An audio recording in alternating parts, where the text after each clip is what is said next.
Lalan top की videos देखने के लिए हमारे चैनल को सब्सक्राइब करें और नोटिफिकेशंस पाने के लिए बेल आइकन को प्रेस करें। कोरोना लॉकडाउन के बीच देश के सामने कई बड़ी चुनौतियां हैं। लोगों की सेहत और जान की हिफाजत सबसे ऊपर है, लेकिन मुद्दे और भी हैं। एक गंभीर मुद्दा बच्चों की पढ़ाई लिखाई का है, क्योंकि पढ़ेगा इंडिया तभी तो बढ़ेगा इंडिया। ऐसे में दी ललन टॉप ने जानने की कोशिश की कि लॉकडाउन में स्कूली बच्चे कैसे पढ़ रहे हैं, टीचर किस तरह बच्चों को पढ़ा रहे हैं, क्या बच्चों के अभिभावक ई लर्निंग या व्हाट्सएप वाली पढ़ाई से संतुष्ट हैं।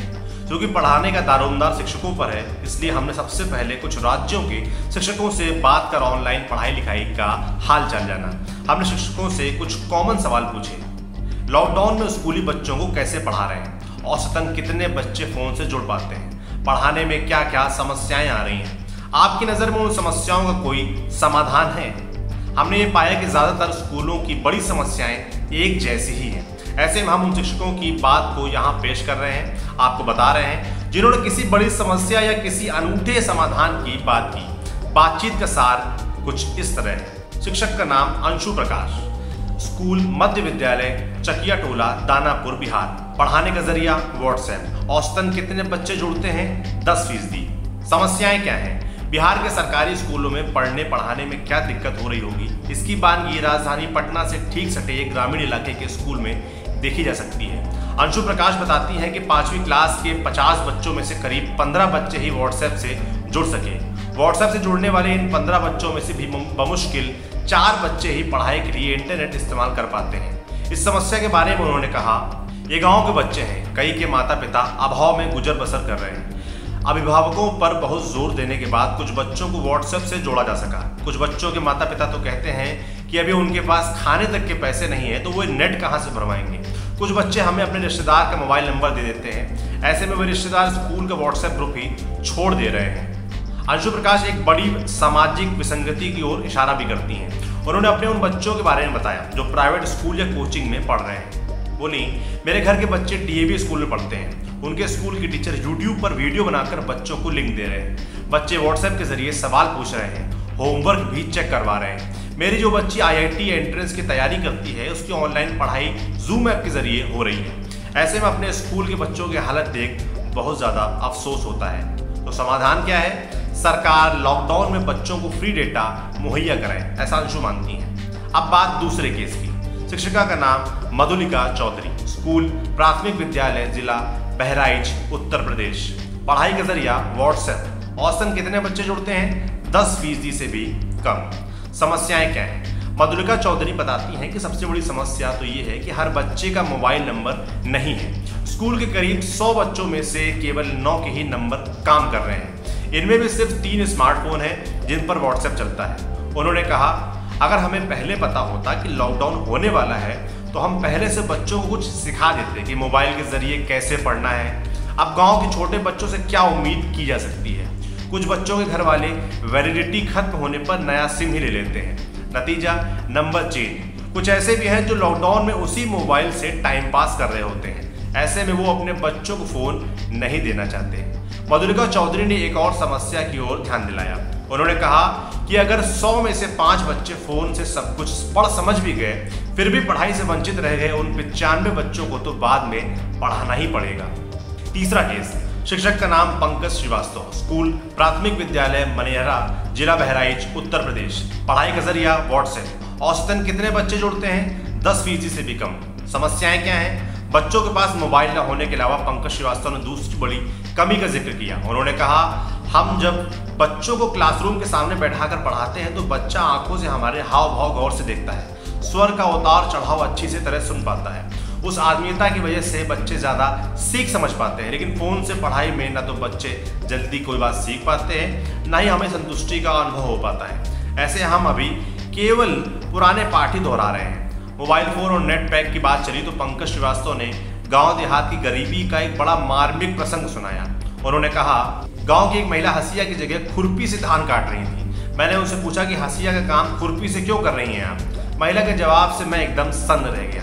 दरअसल महिला के पास हसिया खरीदने तक के पैसे नहीं थे। वो हसिया जो केवल 20 रुपए का ही आता है। अब चलते हैं अगले केस पर। शिक्षिका का नाम मृदुला शुक्ला, स्कूल शादीपुर छिड़ौली प्राथमिक विद्यालय, जिला गौतम बुद्ध नगर, उत्तर प्रदेश। पढ़ाई का जरिया व्हाट्सएप। औसतन कितने बच्चे जुड़ते हैं? 10% से भी कम।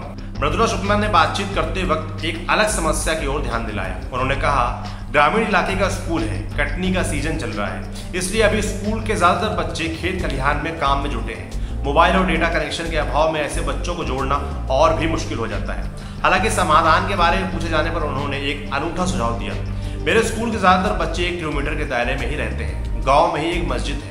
ऐसे में मेरा सुझाव ये है कि मस्जिद के लाउडस्पीकर का इस्तेमाल बच्चों की पढ़ाई के लिए हो सकता है, अगर बड़े पैमाने पर सहमति बने तो। लॉकडाउन के दौरान मंदिर, मस्जिद, गुरुद्वारे या किसी भी सामुदायिक सांस्कृतिक केंद्र के लाउडस्पीकर का इस्तेमाल पढ़ाने के लिए किया जाना चाहिए।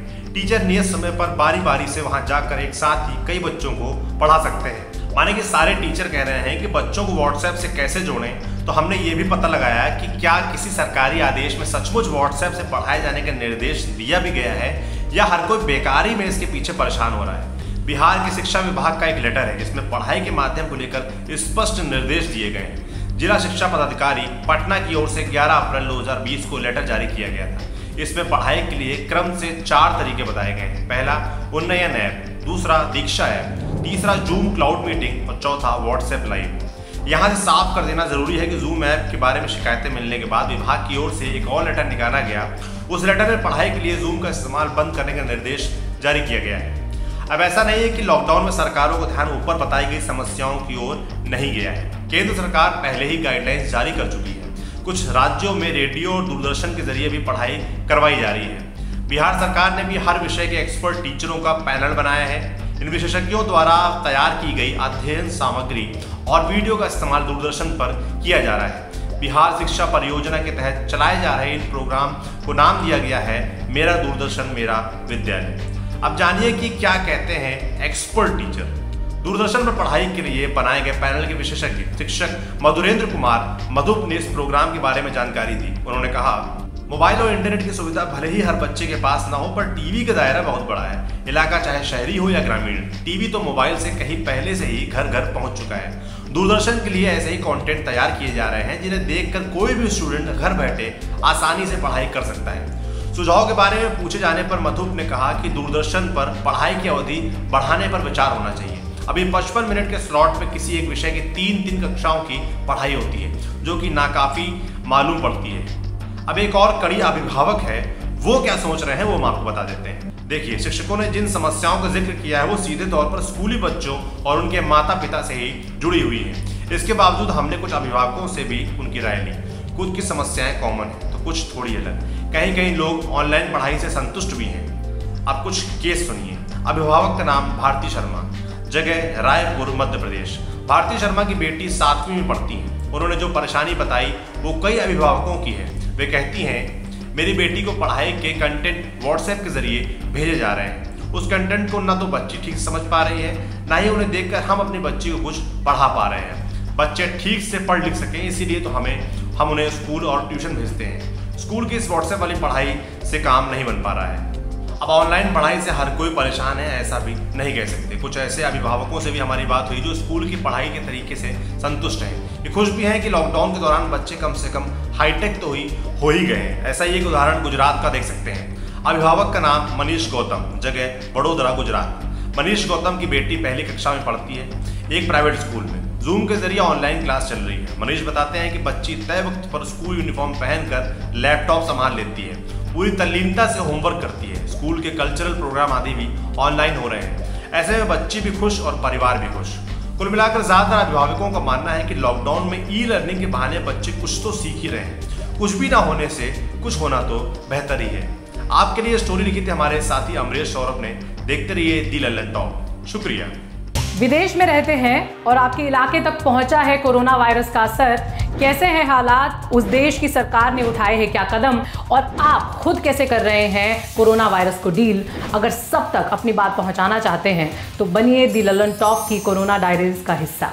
अपना वीडियो बनाइए, ड्यूरेशन मात्र 3 मिनट। वीडियो की शुरुआत में अपना नाम, काम, उम्र और पता बताइए, फिर बताइए अपना अनुभव। अपने अलावा थोड़े आसपास का माहौल भी दिखाइए। चाहे बालकनी से वीडियो बनाइए या दिखाइए कि कैसा है आपके दफ्तर का सीन। और वीडियो भेजने का पता है coronadiaries@gmail.com। आपकी बात को दुनिया तक पहुंचाएगा और कोरोना डायरीज को वायरस से लड़ाई का हथियार बनाएगा आपका दोस्त द ललन टॉप।